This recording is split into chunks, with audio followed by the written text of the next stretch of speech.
Hola a todos, mi nombre es Javier Navarro. Soy escritor. O al menos lo era antes de que la muerte decidiera usar mi vida como un borrador mal escrito. Esto sucedió en Madrid en los primeros meses de 2003. Mi vida era ordenada y hasta cierto punto predecible. Tenía un apartamento funcional cerca del Retiro, mi esposa Isabel era profesora de literatura y yo acababa de terminar una novela que prometía ser mi mejor obra. Esa estabilidad era mi trampa. Mi mente necesitaba caos para crear, pero mi cuerpo exigía calma para sobrevivir. Fue entonces cuando las pesadillas comenzaron a infiltrarse en mi realidad, primero como susurros, luego como grabaciones en bucle. El primer sueño era confuso, solo oscuridad y el vago olor a tierra mojada y cera vieja. Despertaba con un sudor frío, atribuyéndolo al estrés de la entrega final. Pero a medida que pasaron los días, el escenario se fue definiendo con una claridad aterradora, una nitidez que superaba la de la vida diurna. Entendí rápidamente que no era un sueño sobre la muerte en abstracto. Era mi muerte. Mi funeral. Al principio, intenté ignorarlo. Una semana después de la primera aparición, el sueño se había vuelto tan recurrente que la palabra hipnótico se quedaba corta. Yo estaba allí, o más bien mi conciencia estaba allí, flotando justo encima del ataúd de caoba brillante. Podía ver mi rostro pálido e inmóvil, maquillado con esa profesionalidad fría que solo los tanatorios saben aplicar. Las caras de los dolientes eran perfectamente reconocibles. Isabel estaba sentada en la primera fila, vestida con un traje oscuro que nunca le había visto, sosteniendo un pañuelo arrugado. Detrás estaba Ricardo, mi editor, con esa expresión de tristeza forzada que ponía cuando una novela no vendía bien. El detalle que me perforaba el alma era la lluvia. Una lluvia persistente, fina y gris que golpeaba rítmicamente el techo de la capilla funeraria, creando una música fúnebre muy específica. En la realidad, Madrid pasaba por una primavera seca, pero en el sueño, la humedad era pegajosa y real. El sacerdote, un hombre bajo con gafas de montura fina, se acercaba al púlpito y comenzaba su sermón. Y ahí, justo ahí, fue donde la distinción entre sueño y precognición se desvaneció. Escuchaba cada palabra del ritual. El padre hablaba de un alma inquieta, de un hombre que buscó respuestas en la ficción y las encontró en el silencio eterno. Lo que me aterrorizaba era la repetición exacta. Noche tras noche, el sermón era idéntico, la inflexión de voz la misma, el golpe de la lluvia en el mismo patrón de 3 latidos secos. La última noche, la noche más intensa, todo se amplificó. Sentí la opresión del traje oscuro, el aroma punzante de los lirios colocados sobre el féretro. Y mientras el sacerdote alzaba el cáliz en el sueño, mi mirada se fijó en un detalle minúsculo y perturbador en la capilla, una pequeña fisura en el yeso del techo, justo encima de donde Ricardo tosía. Al despertar, a las 3 de la madrugada, mi corazón golpeaba mi pecho como un tambor frenético. Estaba empapado en sudor y mi mente gritaba una sola advertencia: esto va a suceder. No es una metáfora. Al amanecer, decidí huir. Necesitaba romper el ciclo, cambiar mi destino geográficamente. Tomé mi maleta, le dejé una nota confusa a Isabel y me subí a mi viejo Renault con la intención de llegar a la costa mediterránea antes del anochecer.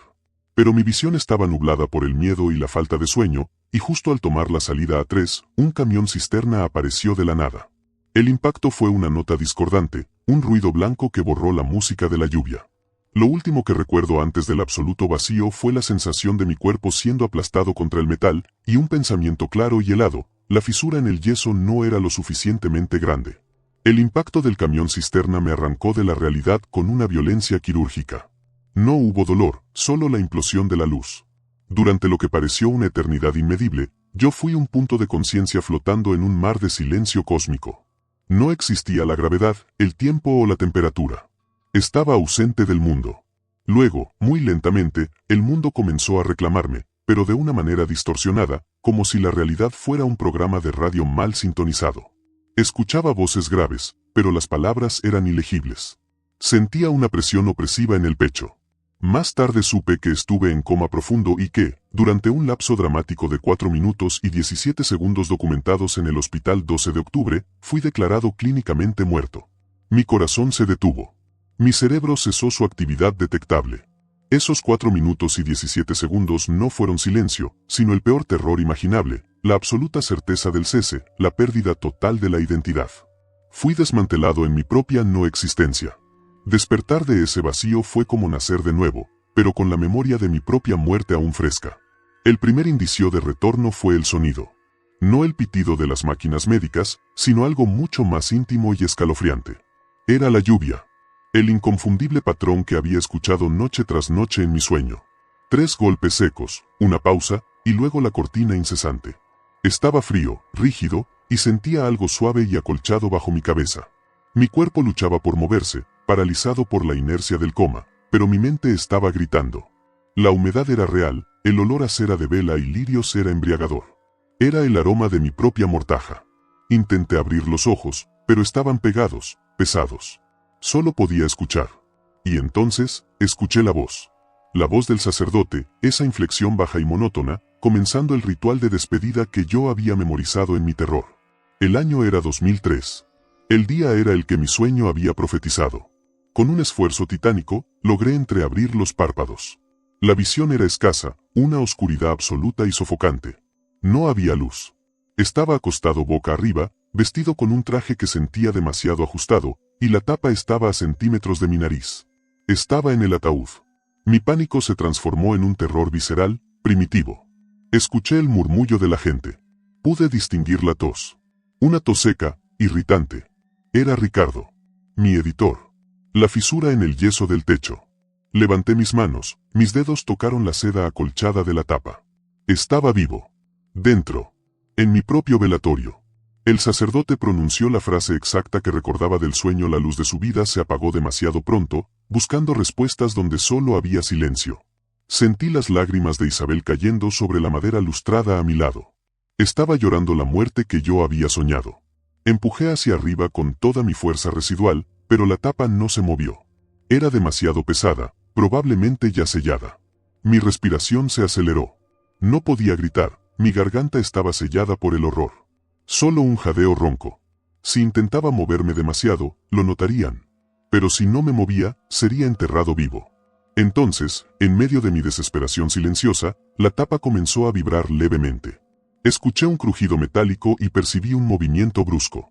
La tapa se estaba abriendo. La tapa del ataúd se levantó con un chirrido metálico que rompió el silencio de la capilla. La luz gris de la tarde madrileña, filtrada por la lluvia, me cegó por un instante. Pude ver las caras. Eran máscaras de horror y asombro petrificado. Isabel gritó un sonido agudo, no de alivio, sino de puro terror espectral. Ricardo dejó caer un ramo de flores. La escena era caótica, un cuadro de El Greco pintado en tonos de pánico. Me levanté. No me senté, me levanté, rígido, con la tela de seda fría rozando mi cuello. Yo era un muerto que se puso de pie. El padre Manuel, el sacerdote, retrocedió con la estola temblando, murmurando oraciones en latín. Mi voz salió como un raspón de piedra. Estoy vivo. La palabra apenas se escuchó por encima del caos, pero fue suficiente para transformar el miedo en incredulidad. Me sacaron del ataúd con la delicadeza de quien toca un artefacto explosivo. La sensación de la alfombra bajo mis pies y el aire fresco en mis pulmones era embriagadora, pero la realidad era más pesada que cualquier féretro. Estaba caminando entre la gente que venía a llorarme. Lo siguiente que sé es que estaba de vuelta en una cama de hospital, rodeado de cables y médicos con caras de incredulidad. Habían pasado apenas unas horas desde que me sacaron del féretro. El doctor Herrera, el jefe de neurología del hospital, me miraba como si yo fuera una ecuación irresoluble. Me explicaron la secuencia otra vez. El accidente en la A3, la muerte clínica temporal de 4 minutos y 17 segundos, la preparación fúnebre y luego mi despertar espontáneo. Era un caso que desafiaba toda lógica conocida por la medicina en 2003. Pero el verdadero terror no estaba en el diagnóstico médico. Estaba en la habitación conmigo. Isabel y Ricardo, aún pálidos, confirmaron los detalles del sueño. La lluvia había comenzado justo al mediodía, tal como yo la había soñado. Mi traje de entierro era un modelo gris marengo que Ricardo había comprado de urgencia, uno que yo nunca había visto. Y las palabras del sacerdote. Les pedí que repitieran las frases exactas del sermón y eran idénticas a las que mi subconsciente había ensayado durante semanas. La fisura en el yeso del techo, justo encima de donde Ricardo se había sentado. Todo. El sueño no había sido una premonición vaga. Había sido un guión, una grabación perfecta de un futuro que ya debería haber pasado. Había soñado un evento real en el futuro, y ahora ese evento se había cumplido a excepción del desenlace. Al salir del hospital, me convertí en una sombra que caminaba por Madrid, un fantasma que había asistido a su propia despedida. Intenté volver a mi vida, a mi novela, pero la tinta ya no era mía. La muerte me había marcado. Mi cuerpo había muerto y resucitado, pero mi mente estaba atrapada en el ciclo de la precognición. Si el sueño me había salvado, al alertarme de que algo iba a suceder, ¿qué pasaría la próxima vez? La lógica era simple y terrible. Si mi destino era morir de esa forma, quizás solo había aplazado la ejecución. La sensación de ser observado por el destino se hizo insoportable. Un mes después de mi resurrección, mientras revisaba los informes policiales del accidente por pura morbosidad, encontré un detalle que el coma me había borrado. El camión cisterna. El informe policial indicaba que el vehículo que impactó conmigo transportaba material inflamable, un derivado químico. En circunstancias normales, la explosión resultante habría pulverizado mi coche. Pero no explotó. Había habido una falla en la válvula de seguridad que evitó el desastre. Pero lo que me hizo congelar la sangre fue la hora del accidente. Ocurrió a las 3:17 de la tarde. En el momento exacto en el que yo había visto en mis sueños la fisura en el yeso y el sacerdote alzando el cáliz. El accidente no fue la causa de mi muerte. El accidente fue la hora de mi entierro. La profecía no me había advertido del choque. Me había advertido de la hora exacta de mi sepelio. El sueño no era el futuro. El sueño era una ventana al destino ya escrito. Y lo que vi al pie de página del informe de tráfico me dejó sin aliento. Un detalle que no encajaba con la realidad que había imaginado para mi vida. El camión cisterna no era de una empresa de transporte genérica. Pertenecía a una corporación que yo conocía muy bien. Una corporación que había sido el centro de una investigación de corrupción gubernamental y lavado de dinero que yo había incorporado, bajo seudónimos, en mi novela que aún no había sido publicada. Mi muerte no había sido un accidente. Había sido un intento de asesinato muy bien camuflado. El descubrimiento de la corporación detrás del camión cisterna, Industria Sol y Sombra, me golpeó con la fuerza de una revelación amarga.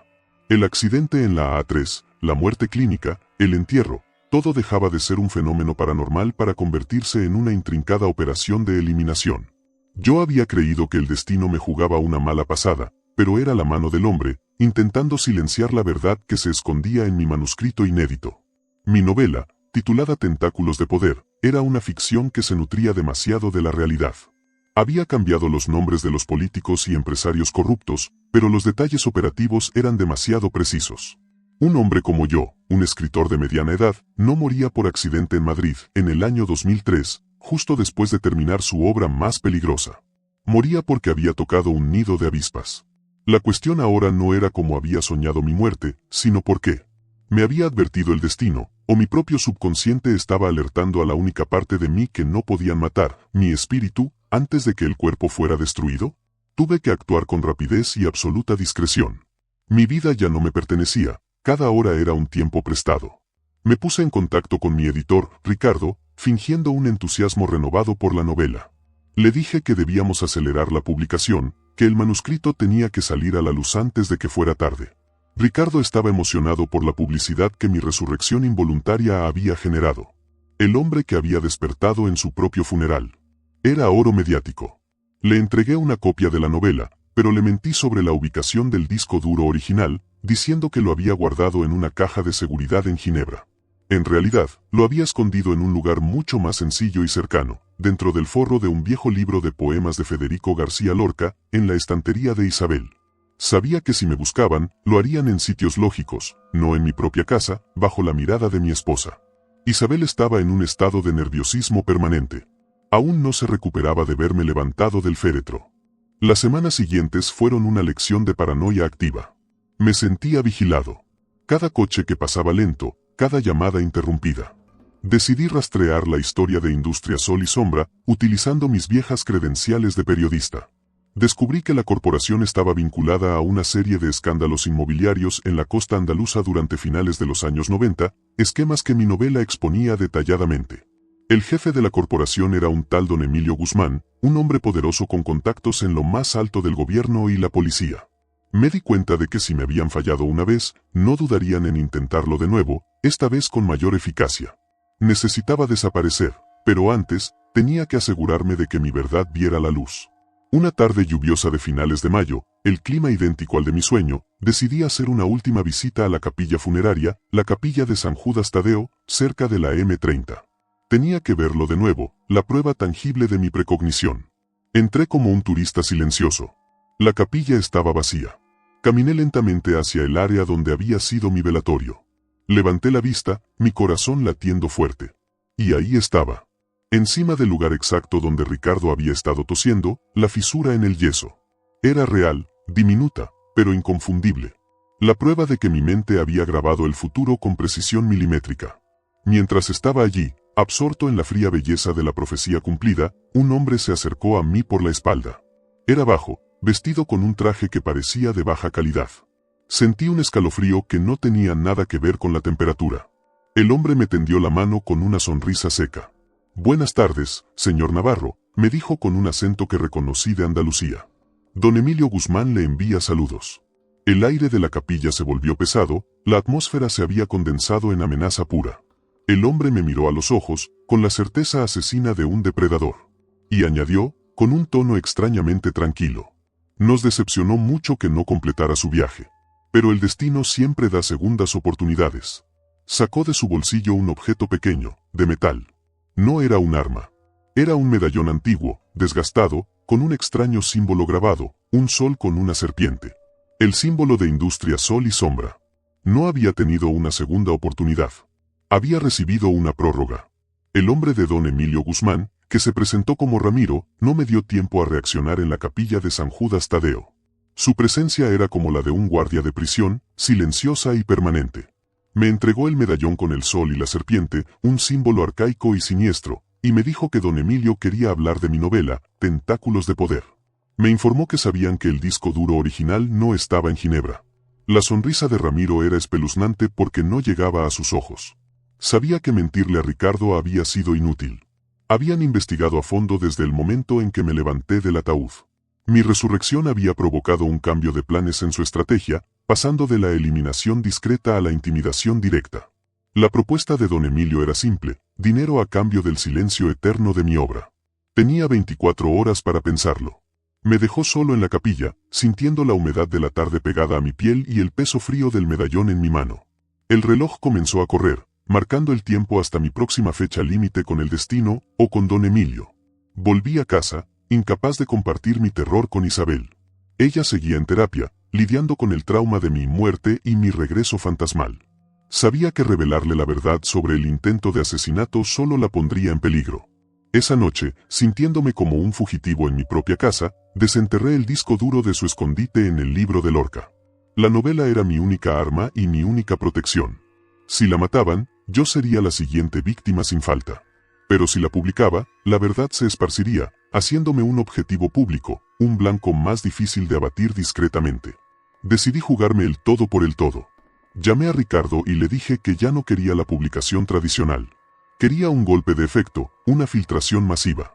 Le pedí que preparara la novela para su lanzamiento digital simultáneo en las principales plataformas de noticias de España y América Latina. No quería esperar meses por la imprenta. Quería que mi verdad fuera viral de inmediato. Ricardo, impulsado por el potencial mediático de mi historia, aceptó con la voracidad de un tiburón. Mi novela se convertiría en un torrente de información incontrolable, expuesta a la luz de los primeros días de junio de 2003. Mientras finalizábamos los detalles de la filtración, sentí una extraña sensación de calma. Había desafiado al destino una vez al despertar. Ahora desafiaba a mis asesinos. Ramiro apareció en mi apartamento exactamente 24 horas después, a primera hora de la noche. Estaba allí, sentado en mi sofá, como si fuera un pariente incómodo. Preguntó por mi decisión. Le dije que no, que el libro saldría. Su rostro no se alteró, solo una sombra cruzó sus ojos. Lo entiendo, señor Navarro, dijo. El arte es más fuerte que el oro. Pero usted no entiende la verdadera naturaleza de Sol y Sombra. No somos solo una empresa. Somos la mano que escribe el guión. Mientras hablaba, Ramiro comenzó a describir detalles íntimos de mi vida, cosas que solo yo o Isabel sabríamos. Mi miedo a las alturas. La canción que bailé con Isabel en nuestra boda. Y luego fue más allá. Describió el funeral que yo había soñado. Pero no se detuvo en los detalles que yo conocía. Ramiro describió las palabras de mi madre, ausente en el funeral porque vivía en Argentina, las frases exactas que le dijo a Isabel al teléfono sobre mi muerte. Cosas que yo no podía haber sabido, ni siquiera en mi sueño precognitivo. El terror regresó, frío y paralizante. Mi sueño no solo había grabado el futuro. Había accedido a información que ni siquiera existía en mi realidad presente. Entonces Ramiro se inclinó, su voz apenas un susurro. El destino, Javier, no es una advertencia. Es un mapa. El coche que chocó contigo no era solo de sol y sombra. Era mío. Yo conducía el camión cisterna. No fallé la explosión. La evité. La válvula defectuosa no fue un error mecánico. Fue mi decisión. Te saqué del fuego para que despertaras y vieras tu propio entierro. Te dimos el susto de tu vida. Don Emilio me ordenó matarte, pero yo tengo otros planes para ti. El miedo se transformó en pura confusión. ¿Por qué me había salvado? Ramiro sonrió, un gesto que ahora parecía de compasión perversa. Me dijo que yo era especial, que mi capacidad de soñar el futuro no era una coincidencia. Dijo que Sol y Sombra no era una corporación. Era una sociedad secreta con raíces que se remontaban a la Guerra Civil Española, dedicada a manipular el curso de los acontecimientos. Y que yo era un eslabón vital, un soñador, capaz de ver la muerte antes de que llegara. Yo no había sido el objetivo. Yo había sido el recluta. Y para demostrarlo, Ramiro me dijo una última cosa. El libro saldrá mañana, sí. Pero no en los términos que tú crees. El titular que Ricardo publicará no será sobre la corrupción. Será sobre tu desaparición. Y cuando Ramiro se levantó y se dirigió a la puerta, me lanzó una última sentencia que me heló la sangre. Ahora dime, Javier, ¿qué sueñas para mañana? La confesión de Ramiro me despojó de cualquier creencia restante en el azar. Yo no era una víctima afortunada, era una pieza en un tablero diseñado por una secta con aspiraciones de control del destino. Ramiro, el supuesto asesino, era mi protector y mi carcelero. Su revelación de que yo era un soñador, capaz de mapear el futuro, reescribió mi historia de vida en cuestión de minutos. El camión cisterna, el coma, la resurrección en el féretro, todo había sido una elaborada iniciación, un trauma diseñado para activar o confirmar mis habilidades. Mi miedo se convirtió en una determinación glacial. No iba a ser un peón de sol y sombra. No iba a permitir que mi novela se convirtiera en mi epitafio. Intenté llamar a Ricardo, pero era demasiado tarde. La filtración de la novela estaba automatizada para la medianoche. La última advertencia de Ramiro resonaba en mis oídos. El titular sería sobre mi desaparición, no sobre la corrupción. Eso significaba que Sol y Sombra ya había intervenido, manipulando la información que saldría a la luz. Necesitaba un último acto de resistencia, desesperado y público. Me vestí con la ropa más oscura que encontré y salí al Madrid nocturno, sabiendo que cada sombra podría ser un agente de Ramiro o de Don Emilio. Decidí que si iban a silenciar mi voz, al menos me asegurarían de que mi cuerpo no estuviera disponible para otro accidente. Mi objetivo era la oficina central de la Policía Nacional, cerca de la Puerta del Sol. Sabía que la policía estaba comprada o al menos infiltrada, tal como describía mi novela. Pero necesitaba dejar un rastro oficial, algo que no pudieran borrar fácilmente. En un pequeño sobre, metí una copia del disco duro original con la novela, un acta notarial de mi sueño precognitivo y los informes hospitalarios de mi muerte clínica. Antes de entrar, hice una última llamada, una llamada de despedida a Isabel, que contestó somnolienta. Le dije que la amaba y que todo lo que había pasado no era un accidente. Ella preguntó asustada dónde estaba. Le respondí que iba a luchar contra la muerte que me había sido prometida. Colgué antes de que pudiera responder, sintiendo el dolor punzante de la traición por tener que dejarla en la oscuridad para protegerla. Entré en la comisaría, depositando el sobre en el buzón de la mesa de guardia, bajo la atenta mirada de un joven oficial somnoliento, cuyo rostro me pareció extrañamente familiar. Un rostro que yo había visto antes. Al salir, el cielo nocturno de Madrid se había vuelto de un gris plomo que presagiaba una tormenta eléctrica. Me dirigí a la única guarida segura que me quedaba, un pequeño sótano que había alquilado hacía años en el barrio de Malasaña, un lugar tan insignificante que nadie lo relacionaría conmigo. Mientras caminaba por las calles desiertas, el reloj de la Puerta del Sol marcó la medianoche. Era el momento de la publicación. Saqué mi teléfono móvil, temblando, y abrí el navegador. El primer titular que vi me golpeó con la fuerza de un puñetazo en el estómago. La portada de El País no hablaba de tentáculos de poder, ni de corrupción.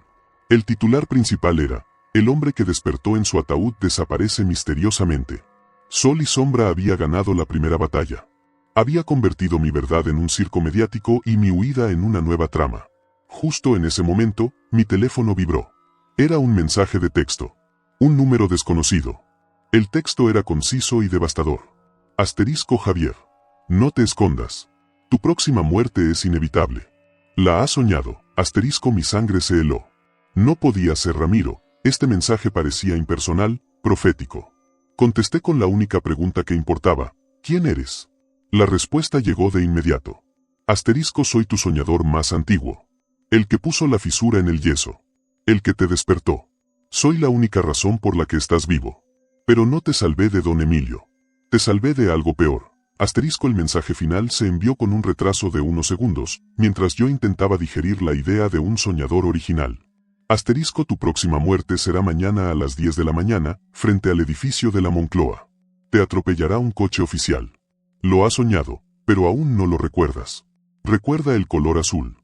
Morirás por la verdad que no puedes decir.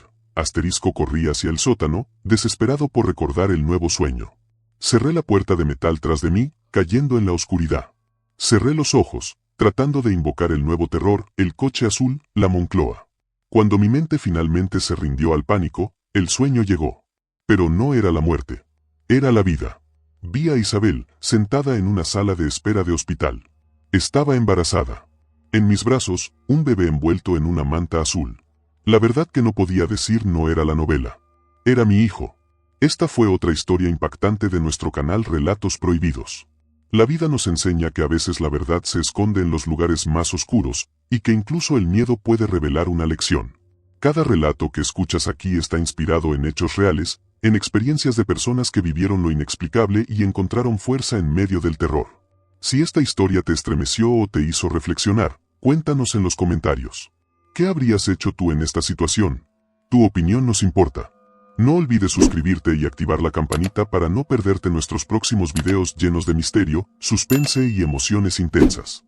Cada semana te esperamos con nuevas historias de secretos, traiciones, desapariciones y verdades que el tiempo intentó ocultar. Comparte este video con alguien que disfrute de los enigmas de la vida. Y recuerda, no todas las puertas deberían abrirse, pero algunas revelan lo que más necesitamos ver. Hasta el próximo video, si te atreves a escucharlo.